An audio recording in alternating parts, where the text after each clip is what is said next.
All right, ladies and gentlemen, we're going to do this with audio. That's right. I am new to recording the videos on the YouTube or whatever, the Rumble or the Pornhub or whatever this is going to go on. Yeah, so I already did this, and I did the whole thing without audio, and I was like, okay, I'm probably going to have to cut a couple parts of this out because it took me 36 minutes to tell this little story, and then there was no sound, and I looked over at my microphone, and I saw the little blinking light. Recorded the whole thing, muted. Anyway, so I know we were going to talk about some other stuff, but I felt like telling the story twice of the day the Sakyong bit me. Right? That'll build suspense and intrigue for the rest of the story. It'll get people excited. It's like episode 3 or 4 or whatever this is. Anyway, I'll see if I can tell it faster than 36 minutes. So, I was at the Shambhala Mountain Center. This was, or whatever it was called then. And whatever it's called now, and I was on the road as the continuity kusung with my buddy Dave, who signed the kusung letter, so it's probably okay to use his first name. Don't go to his house and warn him of grave danger. Just leave him alone. Leave us all alone, you sick people. So anyway, we were up there, and I don't know if I was on duty that day or if I was like not on duty as the shift kusung, but kind of on duty as being around, or what the deal was. But first thing in the morning, like getting my coffee, and I got to talk to the Sakyong, and he's like, so I'm going to play golf today with the guy who was the operations director of Shambhala Mountain. And there's only 2 of us, so you and Dave are going to play with us. And I had only golfed a handful of times. Dave was a decent golfer. I don't know where he learned. He'd learned somewhere, but he had a little bit of golf skills. I knew nothing. But I'd done it a couple of times anyway. And he's like, so you guys need to find some clubs and some shoes and stuff for you guys. And, I'm like, when's the tee time? And he's like, it's in like 2 hours or 2.5 hours or some shit. And we had to drive to Loveland. I don't know. Maybe it was 3 hours and we had to drive to Loveland. I had like an hour or 45 minutes or some ridiculously short time to get the shit together. So I somehow did it. There were people there who had golf clubs because it was Shambhala, you call the kusung type people the rich folks, and they're like, maybe he will golf with me. At least back then, because he's not into golf anymore. But like, whatever it was that he was into, if you had stuff that he was into, you always take it with you, because you're like, maybe he will want to do this thing that I also do, and if I don't have my stuff, I will be out of luck. So we were able to find golf clubs, and so anyway, fast forward, bromance, get to that later, get to the golf course, took super quick, find the golf club, zoop zoop, everything, it was, and then we get there, and we're pulling everything out of the car, and he looks at me, and he's like, so where are the shoes? And I forgot the golf shoes. I left the golf shoes because I was getting golf clubs and other shoes and other crap together, and probably trying to eat breakfast or something, all of that stuff in a very short time, and the shoes were the detail that I forgot. And so you can kind of make whatever about you want of this part of the story. It's interesting, it's an interesting thing for all of those people, especially the ones who think that, I don't know, that it was like this sort of like constant evil sex party or whatever. It's like, it's far more complicated than that. So anyhow, so he kind of went off into the pro shop. I didn't know where because I was dealing with that. I think Dave went with him, or the other guy who was the SMC operations director. And I got all the stuff and I caught up with him, and by the time I got there, he was trying on shoes, and then he hands me a shoe and he's like, try this on. And I'm like, you just do what he says, right? And then you're kind of like, that face, that like, okay. You made that face a lot with him, and sometimes it was like this, and sometimes it was like Chile. But anyhow, so I tried the shoe on, and he's like, how does that fit you? And I'm like, it actually fits me pretty close to perfectly. And he's like, okay, great. I'm going to buy these shoes. I'm going to play in them today, and then you can just have them. And I was like, ooh. It was interesting because it kind of like, it made me feel more guilty, but it was like, oh, it's generous, but it kind of made me feel more guilty in some way. Like, it kind of highlighted it. Anyway, you can make of that story whatever you want to make of it.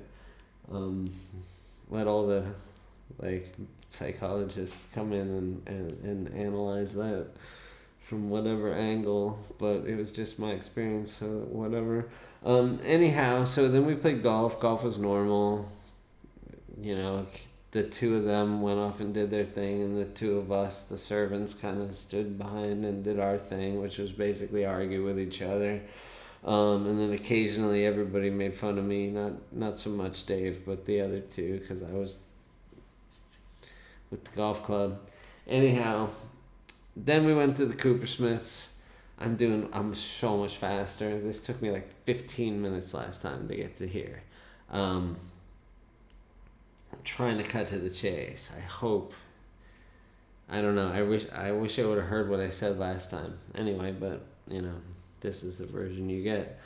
So anyhow, so we went to the Coopersmiths. I remember stuff quicker this time because I'm obviously doing this off the cuff. We went to the Coopersmiths, and then this was one of the moments is the king looked at me and said, if you're gonna have a beer, do it now.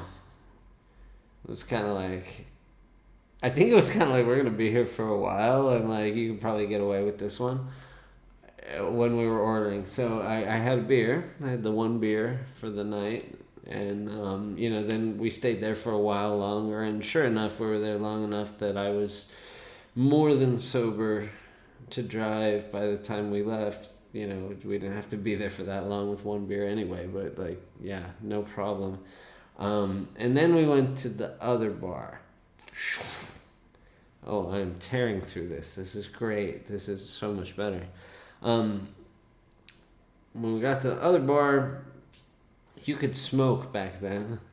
And this is weird because I actually some people think that the Sakyong was like, oh, about cigarettes, but like, I smoked in front of him when I was on the road, and he could never tell with him how he felt about anything, because he wouldn't tell you directly. He would always kind of like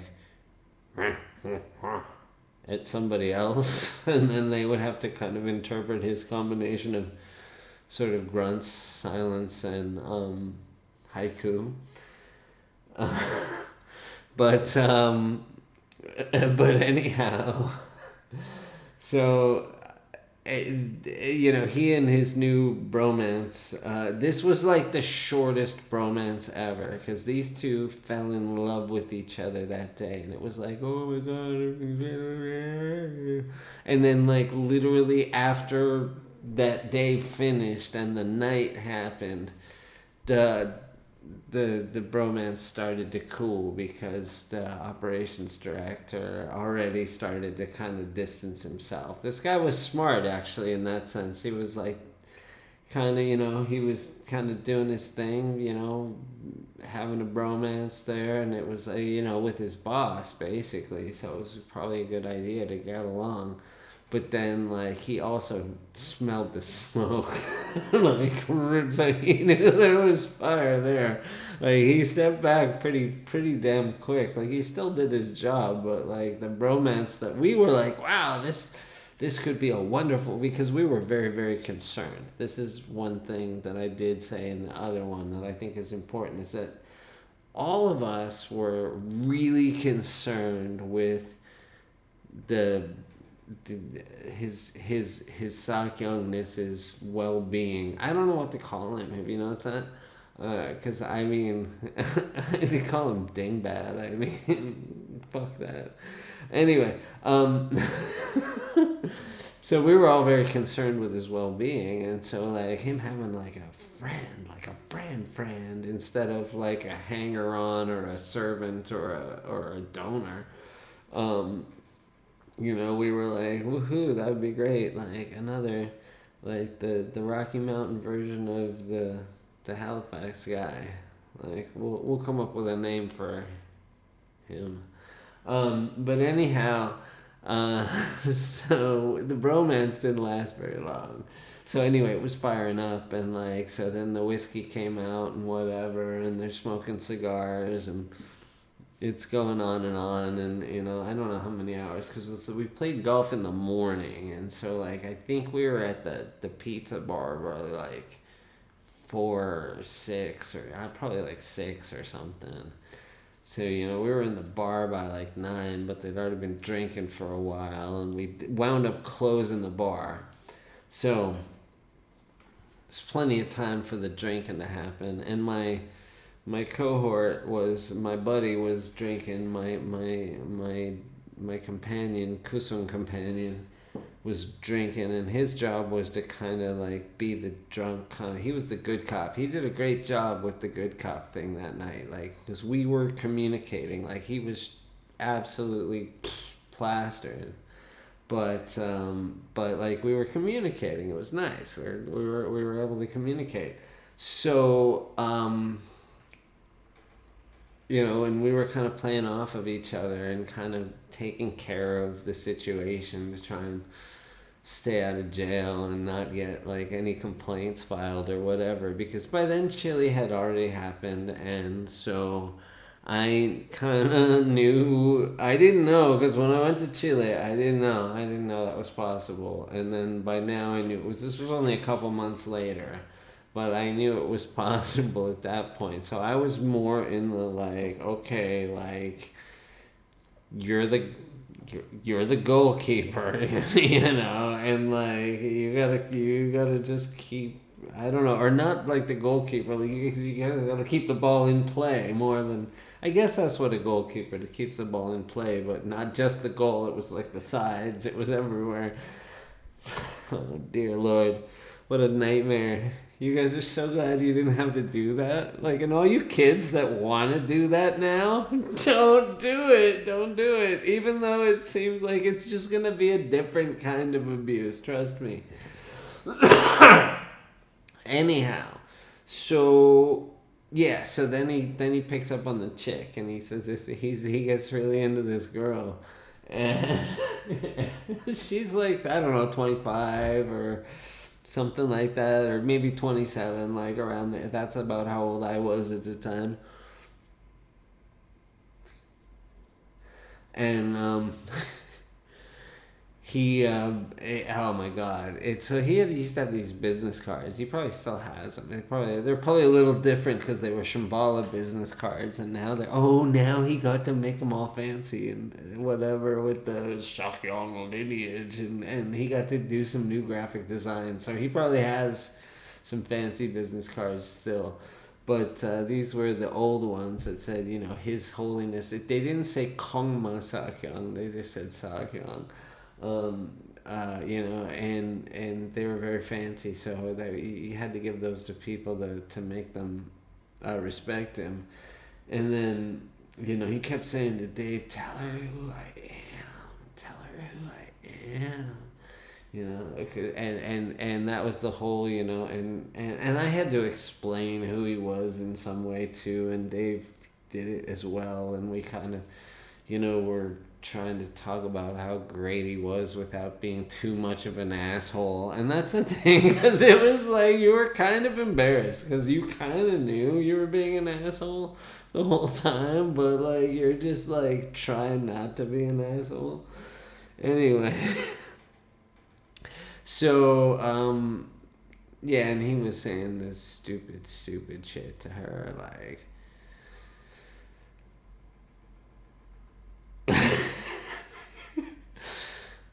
are you a sexual person? And it's like, what a fuck up. What a fuck up. Because it's like, you're trying to play the I'm the all-powerful guru vibe, and you ask a question.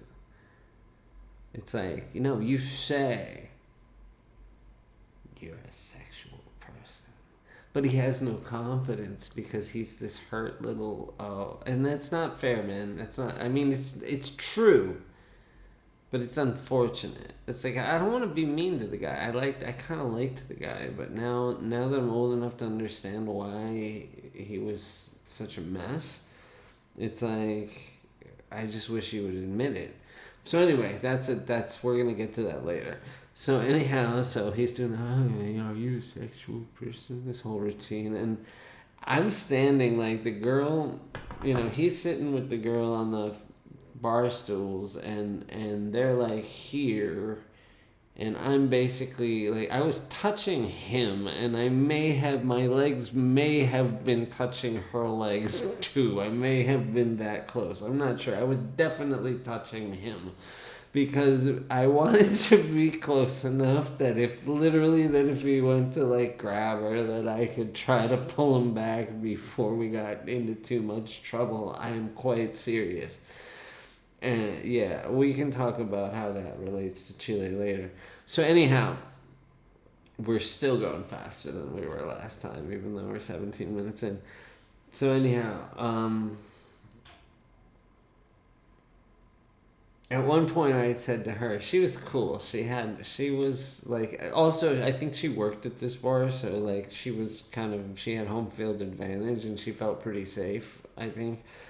Because at one point I said to her, are you okay, or something, and she said to me, are you okay? And that was, I think she was pretty wise, because actually I probably wasn't so okay, and she was probably better off than I was. But anyway, they kicked us out of the bar, and then he sent Dave back into the bar,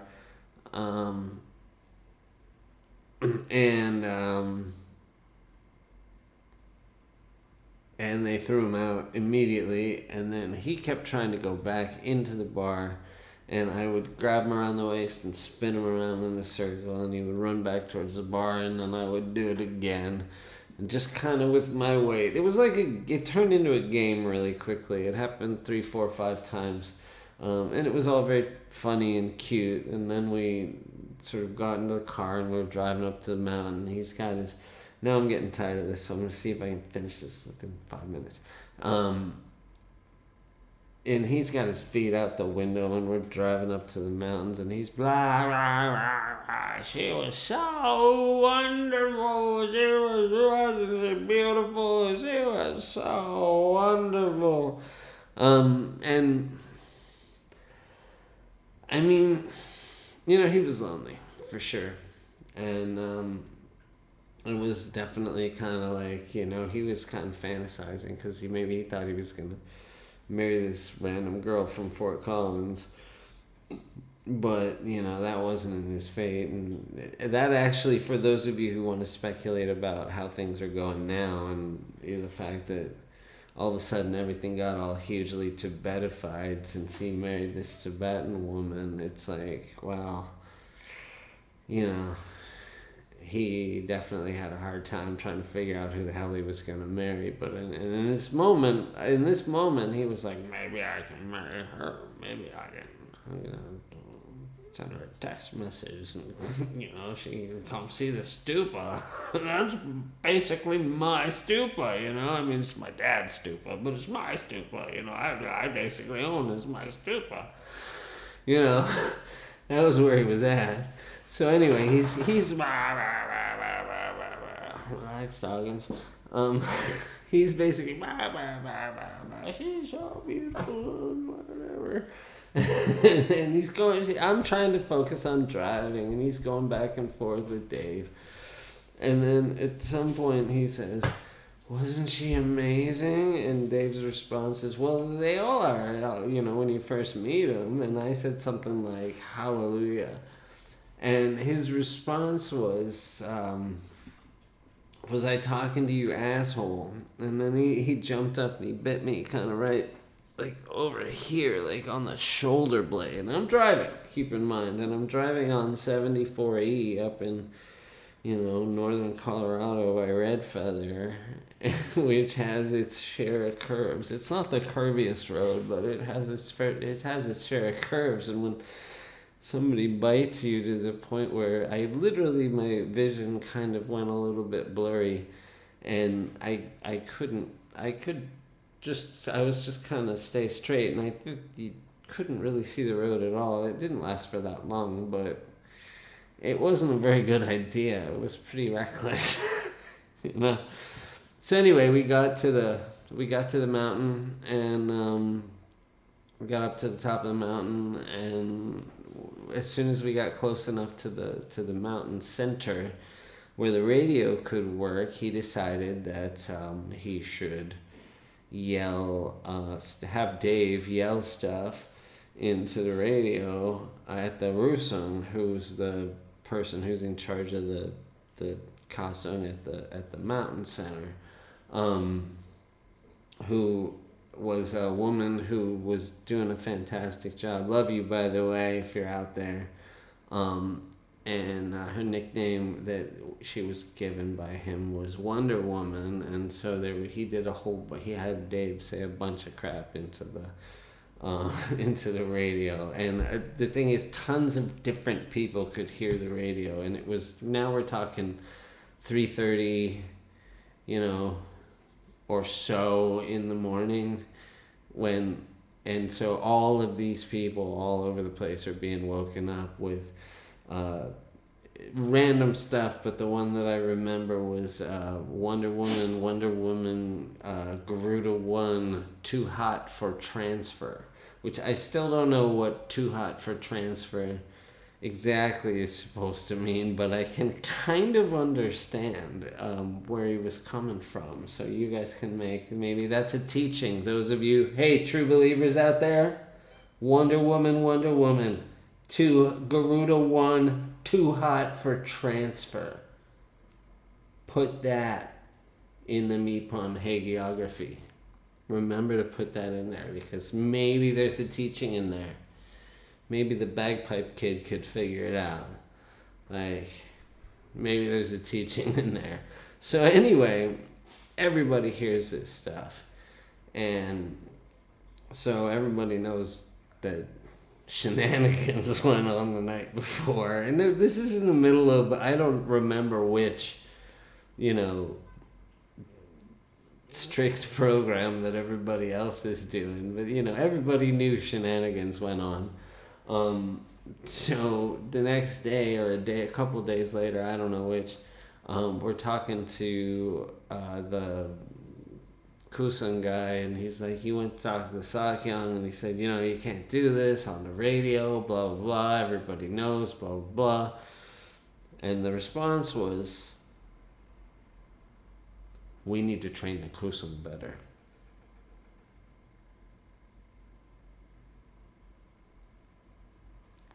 Like, that's your guru, kids. Like, that was literally the response, was that they are not well enough trained to keep my stuff inside the box. They did not know how to stop me from forcing them to put my stuff outside the box. Now, to be fair to those guys, they did push back. And that was when the intervention happened. Well, no, it wasn't actually. The intervention happened later that summer. But that was a moment that led towards the intervention. And they did, at least Mighty Mouse pushed back a little bit, at that point. The big intervention didn't come till later. So, but, don't get me wrong about the Mipham. It's not entirely his fault. I mean, he's pretty fucked up. But, that was basically childish, his response to that. So, like I said, you can make of the combination of details in this story whatever you want. It is what it is, and don't worry, my shoulder healed. The point of this story is not ooh he bit me. Obviously, it's there's a little more nuance to that. Reddit people, nuance. Anyway, have a good night, and we'll see you later. And subscribe and like, and anything else. If whatever the other social media things that you do, share and stuff.